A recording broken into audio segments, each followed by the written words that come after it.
1 करोड़, 2 करोड़, 10 करोड़। अरे अलैना जी, आपने तो आधा शहर ही खरीद रखा है। कुछ छोटे मोटे सौदे हमारे लिए भी छोड़ दीजिए। इस बिजनेसमैन की बात सुनकर अलाइना के चेहरे पर एक कातिलाना मुस्कान आ गई। अलाइना शहर की सक्सेसफुल बिजनेस वूमन थी और वो मुस्कुराते हुए अपनी जगह पर बैठ गई। लेकिन तभी एक आवाज ने वहाँ मौजूद सभी के होश उड़ा दिए। 50 करोड़, सीधा 50 करोड़। ये कौन है? अरे ये तो डिलीवरी बॉय अभिनव है। इसके पास कहाँ से आए 50 करोड़? देखो, इसे कोई पहचान न पाए इसीलिए सज धज के कोट पैंट पहन के आया है। अरे हाँ, 2 दिन पहले ये मेरी ऑफिस पे लंच डिलीवर करने आया था। अरे हमारी कोई इज्जत नहीं है क्या? ऐसे ही कोई ऐरा गहरा इतनी बड़ी नीलामी में कैसे आ गया? वही अभिनव चुपचाप अपनी जगह पर बैठा हुआ इन सब की बातें सुन रहा था कि तभी एक और आदमी तेज आवाज में बोल पड़ा। एक इंसान ने ऑक्शन मैनेजर से कहा, अभिनव के पास 50 करोड़ तो क्या 50 रुपए भी नहीं होंगे। उन्हें ये नीलामी बंद करके अलैना को वो इम्पोर्टेड कालीन दे देना चाहिए।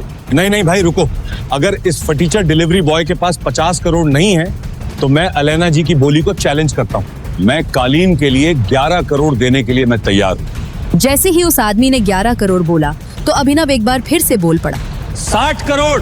ए फटीचर डिलीवरी बॉय, तू पागल हो गया क्या? कहाँ से लाएगा 60 करोड़? ये नीलामी है, बच्चों का खेल नहीं। यहाँ जो बोला जाता है वो देना भी पड़ता है। ये कहते हुए उस आदमी ने अभिनव को धक्का देना चाहा, लेकिन अभिनव उस जगह पर इतनी दृढ़ता से खड़ा था कि उस धक्के से अभिनव को तो कुछ नहीं हुआ। लेकिन वो आदमी खुद अपनी जगह से 2 कदम पीछे चला गया और फिर अगले ही पल अभिनव ने अपनी जैकेट से एक चेक बुक निकाली और उस पर 60 करोड़ की राशि डालकर साइन करने लगा। उस चेक को भरते हुए वहाँ मौजूद हर इंसान देख रहा था और सब भौचक्के रह गए थे। सभी को लग रहा था कि अभिनव ने अपनी जेल जाने की पूरी तैयारी कर रखी थी। वो धड़ल्ले से चेक पर 60 करोड़ भर रहा है। अभिनव ने चेक पर अमाउंट भरकर वहां मौजूद नीलामी करवा रहे बैंक के मैनेजर को दिया। एक बार को तो मैनेजर को भी यकीन नहीं हो रहा था कि आखिर 3 करोड़ की चीज को ये अभिनव जैसा डिलीवरी बॉय 60 करोड़ में कैसे खरीद रहा है और क्या सच में इसके अकाउंट में 60 करोड़ है भी या नहीं। मैनेजर ने थोड़ी देर तक उस चेक की जांच पड़ताल की और जब उसने ऑनलाइन बैंक अकाउंट में बैलेंस देखा तो उसके होश ही उड़ गए। इसके बाद मैनेजर खड़ा हुआ और माइक पर बोला, ये नीलामी यही समाप्त की जाती है और ये विशेष इम्पोर्टेड कालीन 60 करोड़ रुपए में अभिनव जी को दी जाती है। जैसे ही मैनेजर ने माइक से अनाउंसमेंट किया तो वहाँ बैठे सब लोगों की आंखें फटी की फटी रह गई। सबसे पीछे खड़ी एक बहुत ही खूबसूरत लड़की मिस अलैना, जिन्होंने 10 करोड़ की बोली लगाई थी, उनके पास किसी का कॉल आया। हेलो, वो इम्पोर्टेड कालीन आपको मिल गई? कोई अभिनव करके कोई डिलीवरी बॉय है जिसने 60 करोड़ की बोली लगाई है। मतलब आजकल डिलीवरी वालों के पास इतने पैसे आ गए हैं कि 5 करोड़ की चीज को 60 करोड़ में खरीद रहा है। अलैना जी, ये सब सोचने से पहले एक बार अभिनव की उंगली में देखिए। उसके बाद अलैना ने अपनी आंखें उठाई और जैसे ही उसकी आंखें अभिनव के दाहिने हाथ में पहनी हुई अंगूठी पर गईं, तो वो पूरी तरह से चौंक गई। उसकी आंखें फटी की फटी रह गईं और उसने चौंकते हुए कहा, टाइगर। टाइगर का नाम सुनते ही अलाइना के होश उड़ गए थे। क्या है टाइगर नाम की सच्चाई? कैसे एक डिलीवरी बॉय के अकाउंट में आए 800 करोड़? क्या है अभिनव का राज? अगर वो इतना पावरफुल है तो क्यों रह रहा है दुनिया के सामने डिलीवरी बॉय बनकर? इन सब सवालों ने इंस्पेक्टर का दिमाग घुमा दिया था। ये वीडियो उसे एक अनजान लड़की ने भेजा था, पर इसके पहले 2 अलग अलग जासूसों ने भी इंस्पेक्टर को अभिनव के बारे में कुछ बताया था। उसे पहले जासूस की बताई कहानी याद करने की कोशिश की। रुक जाओ, वो रेस्टोरेंट हम गरीबों के लिए नहीं है अभिनव। एक बार मेरे कपड़े तो देखो, रोड पे कटोरा पका के भीख मांगने वाली लग रही हूँ। और जरा उस रेस्टोरेंट में खाना खाने वाले अमीरों को देखो, उनमें और हम में जमीन आसमान का फर्क है। नहीं वैभवी, तुम बहुत सुंदर लग रही हो। वैभवी ने आगे कहा कि वो शहर का सबसे महंगा रेस्टोरेंट है, उनकी औकात वहाँ पानी पीने की भी नहीं। अभिनव ने कहा कि उसने वैभवी के जन्मदिन के लिए पहले से ही बचत करके रखी थी। वैभवी ने कहा कि अभिनव ने काफी मेहनत से ये पैसे कमाए थे और वो एक ही दिन में उसे ये सारे पैसे नहीं उड़ाने देगी।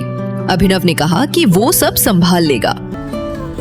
इतना कहकर अभिनव उस मेगा रेस्टोरेंट के अंदर चला गया। वैभवी अभिनव को रोकने के लिए उसके पीछे पीछे भागी और जल्दी जल्दी में एक अमीर आदमी से टकरा गई और उस अमीर आदमी के महंगे सूट पर वाइन गिर गई। Sorry sir. अंधी हो क्या? इस गंवार को अंदर किसने आने दिया? इस सूट की कीमत भी पता है तुझे? 30 लाख का सूट है ये। आई एम सॉरी, मुझसे गलती हो गई, मैं इसी वक्त यहाँ से चली जाती हूँ। तुम्हें क्या लगता है मैं तुम्हें इतनी आसानी से यहाँ से जाने दूंगा? जब तक तुम मुझे 30 लाख रुपए नहीं दे पाती मैं तुम्हें कहीं नहीं जाने दूंगा। इसी वक्त मेरे सूट की कीमत चुकाओ वरना क्या? अचानक ही अभिनव वैभवी के पास वापस आया। उस आदमी ने अभिनव को गौर से देखते हुए कहा, इस रेस्टोरेंट का स्टैंडर्ड सच में काफी गिर गया है। इसी वक्त मेरी गर्लफ्रेंड से माफी मांगो। मैं माफी मांगू? तुम जानते भी हो मैं कौन हूँ। वैभवी उस अमीर आदमी और अभिनव के बीच हो रहे झगड़े को देखकर बहुत घबरा गई। अभी इसे माफी मांगते हैं और चलते हैं यहाँ से। इस अमीर आदमी को मैंने टीवी पर देखा है। मेरी गर्लफ्रेंड से माफी मांगो वरना आज के दिन के लिए तुम जिंदगी भर पछताओगे। अभिनव की बात सुनकर वो अमीर आदमी गुस्से से तिलमिला उठा। पूरा रेस्टोरेंट उसे देख रहा था। उसने कहा, मैं शहर का सबसे बड़ा हीरा व्यापारी हूँ। अमीर से अमीर लोग, मंत्री सब मेरी जेब में रहते हैं। मैं चाहूँ तो चुटकी बजाते ही किसी को भी गायब करवा सकता हूँ। और अगर चुटकी बजाते ही मैंने तुम्हारे पूरे बिजनेस का नामो निशान ही गायब कर दिया तो? जब तक वो आदमी अभिनव की बात समझ पाता, अभिनव ने अपना फोन निकाला और किसी को एक मैसेज भेजा। अगले ही पल उस अमीर आदमी को एक कॉल आया और उसके पैरों तले जमीन खिसक गई। बेटा, हम बर्बाद हो गए। हमारी कंपनी के शेयर गिर गए और हमें करोड़ों का नुकसान हो गया। व्हाट? ये कैसे हो सकता है पापा? कोई हमें बर्बाद करने की कोशिश कर रहा है। क्या तुमने किसी बड़े आदमी को नाराज किया है? अगर किया है तो यही वक्त माफी मांग लो, नहीं तो कल तक हम सड़क पे आ जाएंगे। वो अमीर आदमी अभिनव की तरफ मुड़ा और बोला और पूछा, आखिर तुम हो कौन? आखिर कौन है अभिनव और क्या है उसकी हकीकत? आखिर कैसे एक सड़क छाप ने उस अमीर आदमी का करोड़ों का साम्राज्य मिनटों में गिरा दिया? इन सब सवालों का जवाब किसी को पता चलता उससे पहले ही अभिनव वहाँ से जा चुका था। और ये तो सिर्फ अभी से जुड़ा एक किस्सा था जो पुलिस इंस्पेक्टर को एक जासूस ने बताया था। पुलिस इंस्पेक्टर को कुछ समझ नहीं आ रहा था क्योंकि एक दिन पहले एक दूसरे जासूस ने इस अभी उर्फ अभिनव के बारे में जो बताया था वो कुछ अलग ही कहानी थी। इस भिखारी को तो मेरा कुत्ता भी घास न डाले। मेरा बॉयफ्रेंड तो भूल ही जाओ। सुना नहीं क्या तूने नल्ले? वैभवी ने तुझे लात मार के भगा दिया है। आज के बाद इसके पास भटकने की भी मत सोचना। प्लीज वैभवी, हम साथ में घर बनाने वाले थे। मैं तो हमारे लिए पैसे भी जोड़ रहा था। झोपड़ी को घर नहीं कहते अभिनव, जाओ यहाँ से। अभिनव की गर्लफ्रेंड वैभवी उसके गले लग गई।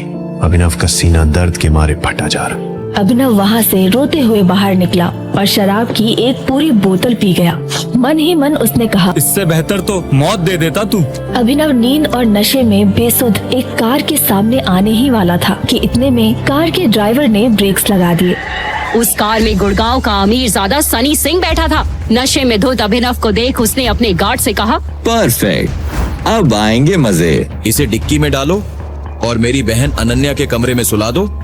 इसका पैंट उतारना मत भूलना। मगर बॉस, ये आदमी जैसा कहा है वैसा ही करना। और हाँ, दादाजी को क्या कहना है याद है ना? अभिनव की जब आंख खुली तो उसके चारों ओर बंदूकें ताने आदमी खड़े थे। वो एक आलीशान महल जैसे कमरे में था। उसके बगल में एक कोमल लड़की बैठकर रो रही थी। सामने 6 फीट लंबा चौड़ा आदमी अभिनव को गुस्से में देखते हुए कहा, अनन्या, ये शराबी खोर है तुम्हारी पसंद? दादाजी मेरा यकीन मानिए, मैं नहीं जानती इसे। मुझे नहीं पता ये मेरे कमरे में कैसे आया।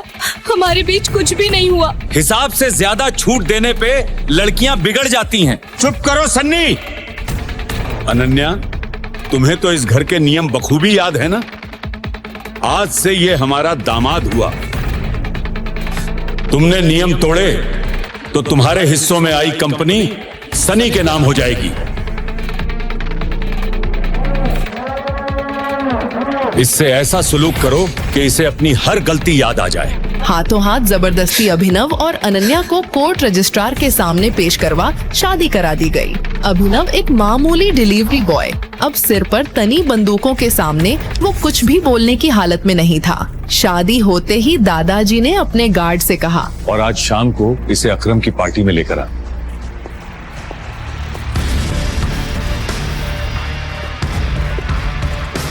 कहीं ज्यादा दर्द तो नहीं लग रहा? दादाजी के आदमियों ने अभिनव के चेहरे का नक्शा ही बदल दिया और फिर उसके बाद हॉस्पिटल ले गए।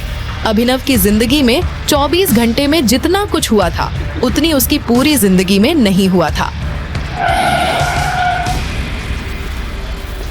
किस्मत का मजाक तो देखो, अकरम की पार्टी में पहुंचते ही अभिनव को वैभवी दिख गई। तुम्हारी शक्ल का कीमा भरता किसने बना दिया? यहाँ कुछ डिलीवरी देने आए हो क्या? वैसे इतनी शानदार पार्टी में तुम्हें देखकर मुझे उल्टी आ रही है। वैभवी अपने मुंह से कुछ और आग उगलती उसके पहले ही अभिनव के पीछे से एक लड़की आई और उसने अभिनव की गाल पर किस करते हुए कहा, बेबी तुम्हें दादाजी बुला रहे हैं। वो लड़की कोई और नहीं अनन्या थी। अनन्या का इतना प्यारा इशारा देख अभिनव चौंक गया। उसे अपने कानों पर भरोसा नहीं हो रहा था। वो कुछ सवाल करता उसके पहले ही अनन्या धीरे से बोली, मेरी मजबूरी थी, ज्यादा खुश होने की जरूरत नहीं है। मेरी कंपनी के निवेशक इस पार्टी में हैं और उन्हें हमारी शादी के बारे में पता है। अभिनव अनन्या से हाथ छुड़ाकर दूर जाने को हुआ। इतने में सामने से 2 इन्वेस्टर्स आ गए। अभिनव ने जब हाथ मिलाने को आगे बढ़ाया तो एक इन्वेस्टर अभिनव के हाथ में पहनी हरा पन्ना लगे सोने की अंगूठी देख वहीं रुक गया और बोला, ये नहीं हो सकता, इट्स इम्पॉसिबल। अनन्या की कंपनी में इन्वेस्ट करने आए 1000 करोड़ की कंपनी का मालिक अभिनव के सामने अपने घुटनों पर बैठ गया और बोला, हमारे 18 सालों की खोज खत्म हुई, टाइगर। क्यों एक मामूली से डिलीवरी बॉय को इन्वेस्टर्स टाइगर बुला उसके सामने घुटने टेक बैठ गए? ऐसी कौन सी दुश्मनी थी जिसकी वजह से सनी ने अपनी ही बहन के चरित्र पर इतना बड़ा दाग लगाया? क्या अभिनव का कोई राज था? क्या होगा जब अनन्या के सामने खुलेंगे सच के भयानक पन्ने? आखिर कौन है टाइगर? आगे की कहानी जानने के लिए देखें अगला एपिसोड सिर्फ पॉकेट एफएम के यूट्यूब चैनल पर, और द रिटर्न ऑफ टाइगर के सारे एपिसोड्स को सुनने के लिए डिस्क्रिप्शन में दी लिंक से डाउनलोड करें पॉकेट एफएम ऐप।